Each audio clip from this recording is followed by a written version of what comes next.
पशुपालक भाइयों और बहनों, हम आशा करते हैं आप और आपके पशु स्वस्थ हैं और खुशहाल हैं। आज के इस वीडियो में हम देखेंगे हमें रेबीज रोग से खुद को तथा पशुओं को कैसे बचाना है और रेबीज रोग की रोकथाम कैसे करनी है।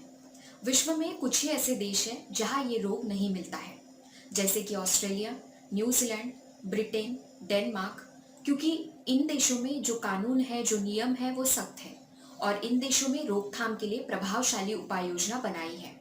और हमें भी हमारे देश में, हमारे भारत में इसी दिशा में काम करना है।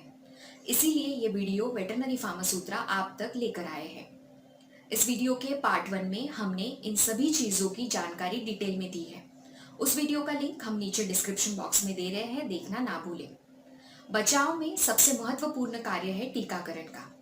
इस रोग का बचाव सिर्फ टीकाकरण द्वारा ही संभव है। टीकाकरण से ही इस रोग से बचा जा सकता है। एक बार संक्रमण होने के पश्चात मृत्यु निश्चित है। कुत्तों और बिल्लियों का टीकाकरण करवाएं।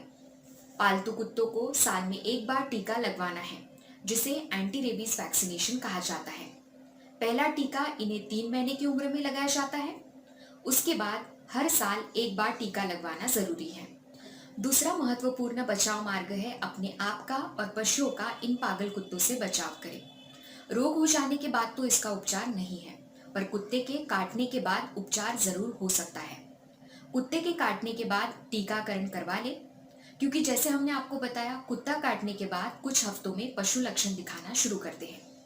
अगर काटने के तुरंत बाद आप वैक्सीनेशन शुरू कर दें तो रोग होने से मनुष्य तथा पशुओं को बचाया जा सकता है। तो चलिए जानते हैं, आपके पालतू कुत्ते को या किसी बड़े जानवर को कोई पागल कुत्ता काटता है तो हमें क्या करना है। कुत्ता काटने के तुरंत बाद काटे हुए स्थान को स्वच्छ साफ पानी से 10 से 15 मिनट के लिए धो लें। आप घाव को धोने के लिए सबसे पहले ग्लव्स को पहन लेना है हमें, और उसके बाद इस घाव को साबुन का उपयोग कर धो लेना है। इसी स्टेज में 50% तक बचाव हो जाता है। उसके बाद इस घाव पर बेटाडीन एंटीसेप्टिक दवा लगानी है। इस घाव को खुला छोड़ना है, उस पर पट्टी या फिर टाके ना लगवाएं। हमने देखा है कि कई जगह पर पशुपालक क्या करते हैं, इस घाव पर कुछ मिर्च मसाला डालते हैं या फिर किसी बाबा को बुलाकर इस पर जात फूक करते हैं, पर ऐसा आपको नहीं करना है। सभी पशुपालकों से विनती है, ऐसा कुछ करेंगे आप अगर, तो इससे क्या होगा, टाइम आपका बर्बाद होगा और पशुओं की तकलीफ और बढ़ेगी। ये हो गया फर्स्ट एड, पर इसके बाद आपको पशु डॉक्टर से ही उचित उपचार करवाना पड़ेगा। पशु चिकित्सक से आपके पालतू जानवर की जांच करवा ले और टीकाकरण के बारे में उन्हीं से राय लीजिए। ये 5 टीके लगवाए जाते हैं। 0 दिन पर, तीसरे दिन, फिर तीसरा टीका जो है वो आता है 7वें दिन, आगे का टीका आता है 14वें दिन और उसके बाद आता है 28वें दिन या फिर 30वें दिन पर भी लगाया जाता है। कुछ लोगों को ये 0 दिन और तीसरे दिन में कंफ्यूजन होता है, इसीलिए हम इसके लिए एक एग्जाम्पल आपको समझा रहे हैं। समझ लीजिए, पागल कुत्ते ने आपके पशु को 5 तारीख को काटा। जिस दिन पशु को काटा गया वो हो गया 0 डे, और आगे के दिन इस टेबल में आपको जैसे दिखाए हुए हैं उस प्रकार से आपको कैलकुलेट करना है। जिस पशु को कुत्ता काटता है उसे 10 दिनों तक अंडर ऑब्जर्वेशन रखें। अगर ये कुत्ता रेबीज रोग से ग्रसित है तो हमने पार्ट 1 में जिन लक्षणों के बारे में सीखा है उस प्रकार के लक्षण कुत्ते में दिखाई देते हैं और आगे चलकर उनकी मृत्यु हो जाती है। हो सके तो उस काटने वाले पागल कुत्ते या फिर बिल्ली की भी पशु डॉक्टर से जांच करवा ले। दूध देने वाली गाय भैंस में रेबीज होने पर इस रोग के विषाणु दूध में आते हैं। ऐसे पशुओं के दूध का उपयोग नहीं करना है, इस दूध को फेंक दें। ऐसी बातें आपने सुनी होगी और आपको भी कंफ्यूजन हुआ होगा कि मुझे क्या करना है ऐसी केस में। ये चीज क्लियर करने के लिए हम आपको ये रिपोर्ट दिखाना चाहेंगे।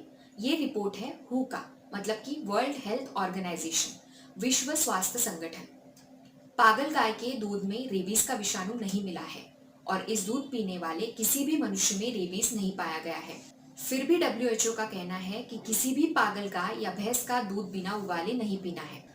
पालतू पशुओं को खुला ना छोड़ें, क्योंकि ये आवारा कुत्तों के संपर्क में आने पर इनमें रोग का संक्रमण हो सकता है।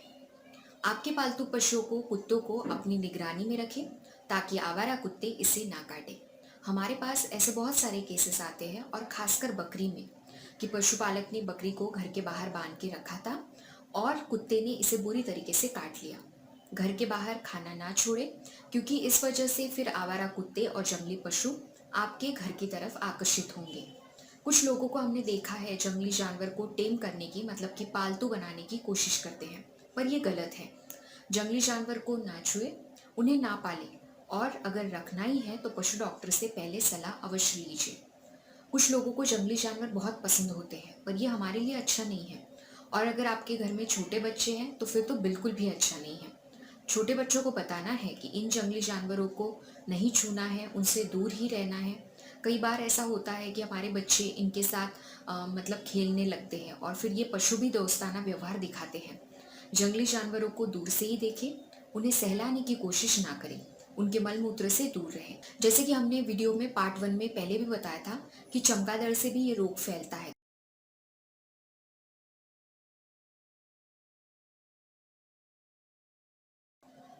अगर आपको आपके आसपास आवारा कुत्तों या फिर किसी आवारा पशु में रेबीज के लक्षण दिखाई देते हैं तो स्थानीय पशु चिकित्सा विभाग को जल्द से जल्द सूचित करें। और सबसे आखिरी में आपको ध्यान में रखना है कि अगर आप किसी नई जगह पे जा रहे हैं, नई सिटी में या फिर नए गांव में, तो आपको सावधान रहना है कि इस नए एरिया में कोई काटने वाला कुत्ता तो नहीं है। अगर आपके पशु को ऐसा संक्रमित कुत्ता काटता है तो आपको किन चीजों की जानकारी रखनी है? सबसे पहले तो आपको ये देखना है कि काटने वाला कुत्ता पालतू था या जंगली था। दूसरी, आपको ये चीज देखनी है कि जिस कुत्ते ने काटा है वो स्वस्थ था या बीमार था। तीसरी चीज आपको देखनी है कि पालतू जानवरों की केस में आपको ओनर से पूछना है कि इस कुत्ते या बिल्ली का वैक्सीनेशन करवाया है, अगर टीका लगवाया था तो कब लगवाया था, काटने के बाद घाव कैसा है, शरीर के किस भाग पर ये घाव है। जितने भी घाव हैं उन सब की जानकारी पशु डॉक्टर को दीजिए।